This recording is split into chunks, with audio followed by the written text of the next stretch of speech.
Ceacht dó an dara ceacht. Cuide héan sa seomra site. Siniad Seán agus Pádraig. Tá siad sa seomra site. Tá Pádraig ina hí a gahíd. Cén chud den órip is fearlet a Pádraig? Sfearlam éire ná áit bich eile. Tás sin agam. Ach sí mórín de hórpa atá gceist agam. Smailem an rank go mór, ach tá an Jarmáin agus a Spáin an das freisin.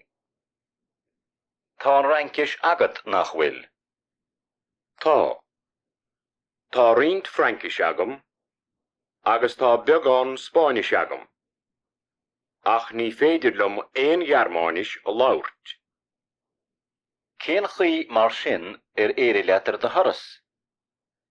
Bhí Liam in éanach liom, agus tá labhairt na Jarmáinise aige.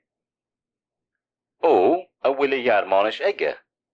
Bhí is agam gur féidir le Spáinis léamh agus is scríomh, ach ní raibh agam gur a bhéon Jarmáinis aige. Sféidir leis í labhairt go máil. Ach má tá sí máil féin aige, tá sí aige go maith. Ní rómha higann sé dheafach, nuair a labhraíonn duine go tapaidí. Cuide dó. Tá Pádraig agus Seán ina sí sa seomra suite. Tá ag Seán gur cha Pádraig a leitheanta siide san Eorop. Is má le Pádraig mórín na Eorpa, ach is fearr leis éire ná áitir bich eile. Is féidir leis an rankis a labhairt. Tá riint Spáinis aige chomá, ach ní higann sé éon Jarmáinis. Déirí leis a thoras áfach.